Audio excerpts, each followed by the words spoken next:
Hi, boys and girls. I'm here to continue reading The Westing Game. Happy St. Patrick's Day. Chapter 3, Tenants In and Out.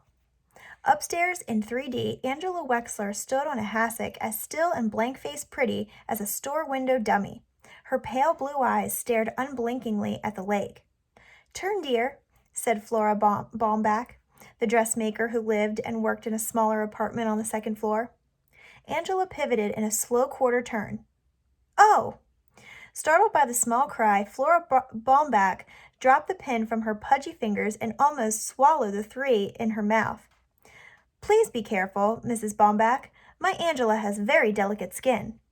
Grace Windsor Wexler was supervising the fitting of her daughter's wedding dress from the beige velvet couch. Above her hung the 24 framed flower prints she had selected and arranged with the greatest of taste and care. She could have been an interior decorator. A good one, too, if it wasn't for the pressing demands of so on and so forth. "Mrs. Baumbach didn't prick me, Mother," Angela said evenly. "I was just surprised to see smoke coming from the Westinghouse chimney."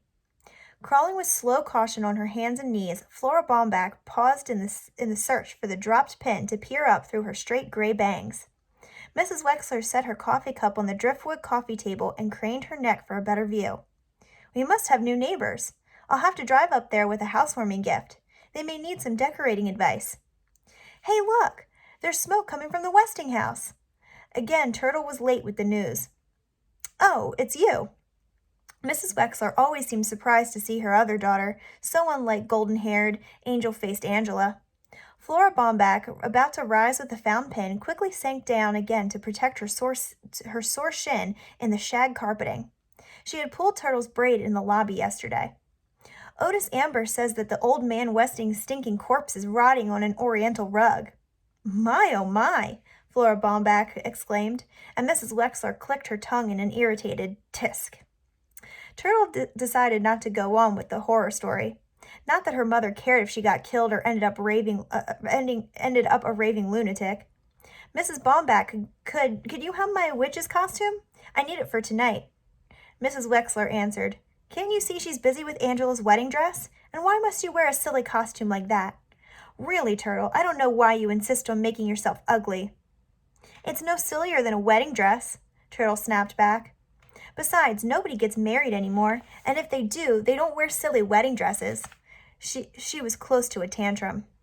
"Besides, who would want to marry that stuck-up, know-it-all, marshmallow-faced Dr. Denton?" "That's enough for your smart mouth." Mrs. Wexler leaped up, hand ready to strike. Instead, she straightened a framed flower print, patted her fashionable honey blonde hairdo, and sat down again. She had never hit Turtle, but one of these days, besides, a stranger was present. Dr. Deer is a brilliant young man," she explained for Flora Baumbach's ears. The dressmaker smiled politely. "Angela will soon be Angela Deer. Isn't that a precious name?" The dressmaker nodded. "And then we'll have 2 doctors in the family. Now, where do you think you're going?" Turtle was at the front door. "Downstairs to tell Daddy about the smoke coming from the Westinghouse." "Come back this instant. You know your father operates in the afternoon.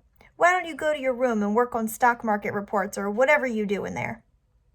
"Some room. It's even too small for a closet." "I'll hem your witch's costume, Turtle," Angela offered. Mrs. Wexler beamed on her perfect child draped in white. "What an angel." Crow's clothes were black, her skin dead white. She looked severe. Rigid, in fact. Rigid and righteously severe. No one could have guessed that under that stern facade her stomach was doing flip-flops as Dr. Wexler cut out a corn. Staring down at the fine lines of pink scalp that showed through the podiatrist's thinning light brown hair did nothing to ease her queasiness. So, softly humming a hymn, she settled her gaze on the north window. "Smoke! Watch it!" Jake Wexler almost cut off her little toe along with the corn. Unaware of the near amputation, the cleaning woman stared at the Westinghouse. "If you will just sit back," Jake began, but his patient did not hear him. She must have been a handsome woman at one time, but life had used her harshly. Her faded hair, knotted in a tight bun on the nape of her gaunt neck, glinted gold red in the light. Her profile was fine, marred only by the jut of her clenched jaw. "Well, let's get on with it." Friday was his busy day. He had phone calls to make.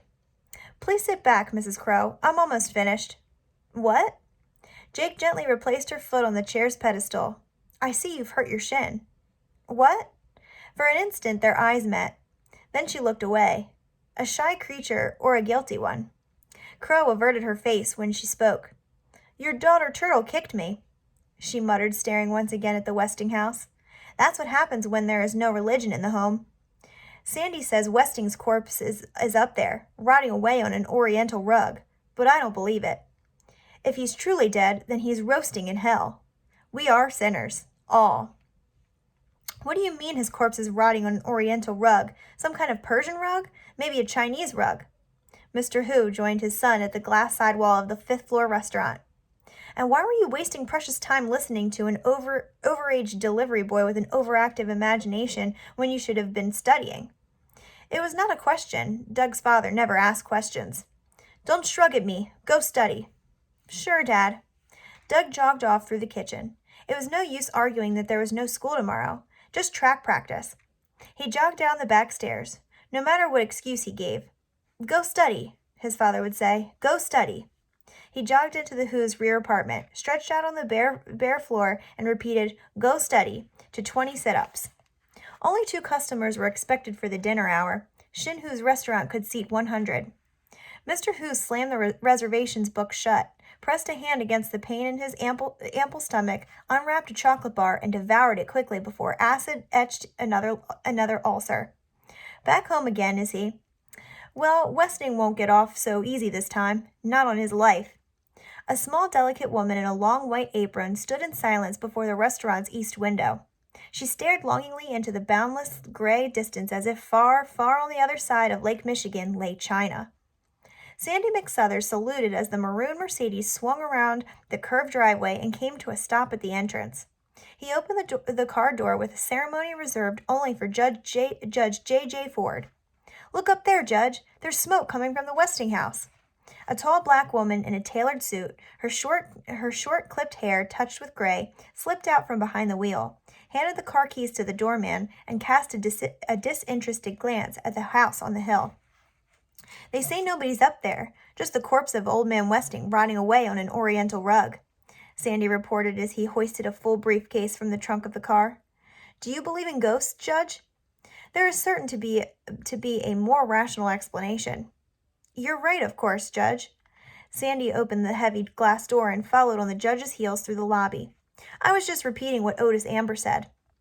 Otis Amber is a stupid man, if not downright mad. J.J. Ford hurried into the elevator.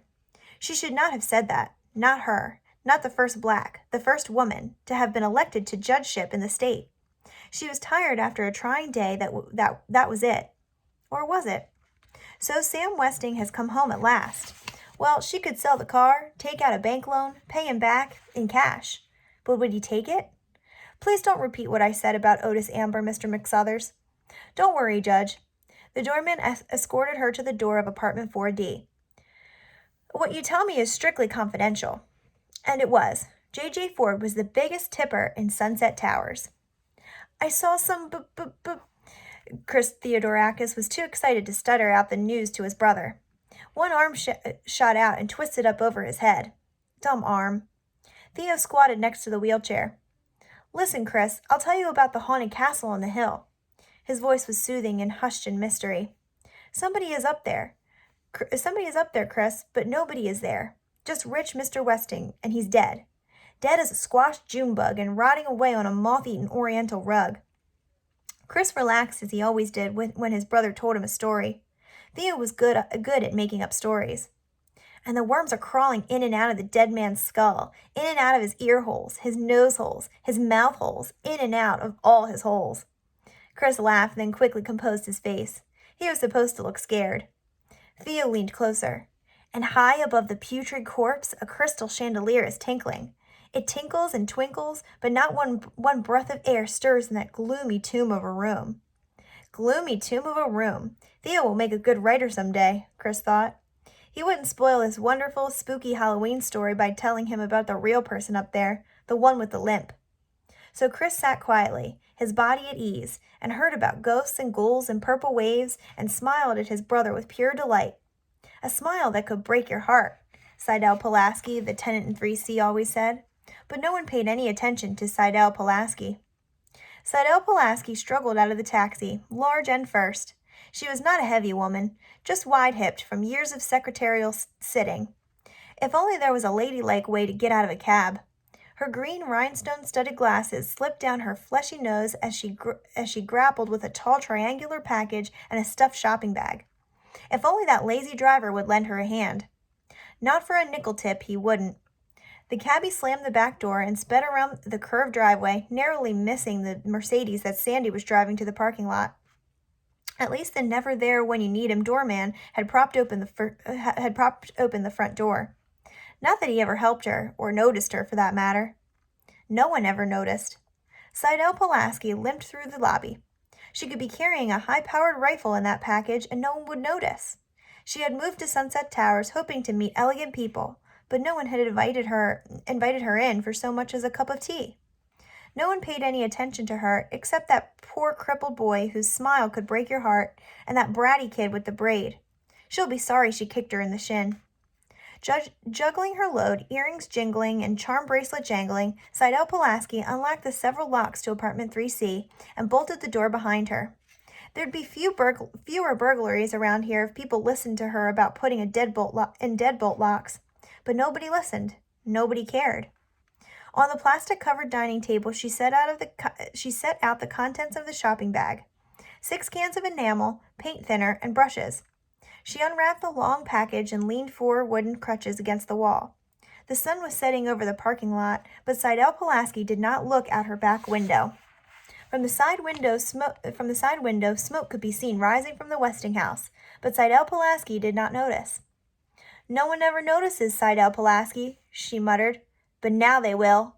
Now they will." And that ends Chapter 3. Stay tuned for more readings of The Westing Game.